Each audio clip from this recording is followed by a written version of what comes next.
Друзья, всем привет! В этом видео я буду подшивать карнизный свес. Позже подсчитаем, во что мне это обошлось. Заодно покажу нестандартное решение, как прикрепить G-планку, если свес кривой, но смотрелось это ровно. От этой работы сразу есть несколько плюсов. Летом извел 2 осиных гнезда и 1 шмелиное. Гул стоял невероятный, да еще и ужалить могут. При подшивке свеса перекрою им доступ под крышу. Вторым плюсом является, что деревянные части закрыты от осадков. Их не нужно красить, не будут облупляться, все останется в первозданном виде. Третий плюс – это эстетический вид. Мне очень нравится, как сочетается серый цвет с темно-серым. В идеале свес необходимо выровнять обрешеткой, либо сразу делать его ровным. У себя делаю как есть. Торцы были недоделаны, да и вензеля мне не нравились, поэтому снимаю доску, разрезаю ее на ровные части, чтобы проще было монтировать обратно, и срезаю все лишнее на циркулярке. Закрываю теперь торцы карниза.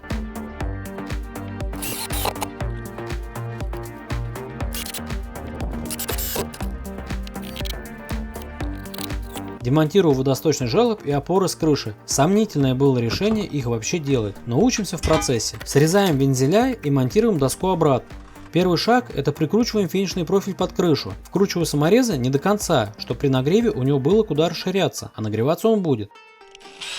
Для закрытия торцевой части буду использовать металлическую J-фаску. Ее можно купить на маркетплейсах или, как я, заказать на рынке. Там сделают нужного размера. Использую металл, потому как к нему будет прикручиваться кронштейн водосточной системы. Если прикрутить к темному пластику, расширяться ему будет некуда, и его на солнце покоробит. Выглядеть будет не очень.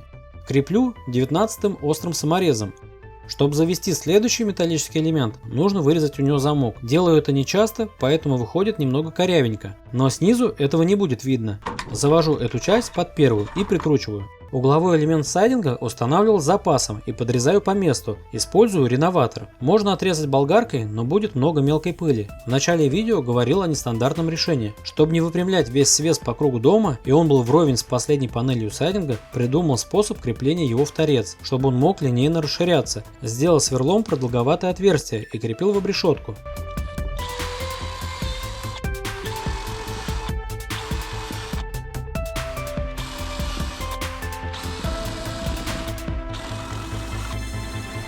Если закрепить к потолку, то появляется щель между сайдингом и G-профилем. От центра угла до внешнего металлического элемента вырезаю G-профиль. Вся подгонка делается на глаз, мне так проще, получается точнее. С другой стороны делается также ответная G-планка. Больше всего времени отнимает первая панель софитов. Ее необходимо вырезать под угол, повторив очертания G-планок. Это можно сделать на глаз или использовать инструмент малку угломера. Вырезал софит немного большего размера и приходится прикладывать силу. Остальные софиты вырезаю чуть меньшего размера, одинаково по шаблону.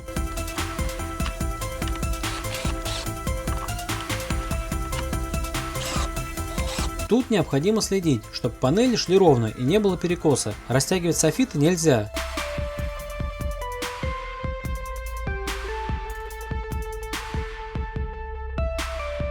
Стену закрыл сайдингом. Есть другое видео на канале именно о сайдинге. Вверху подсказка.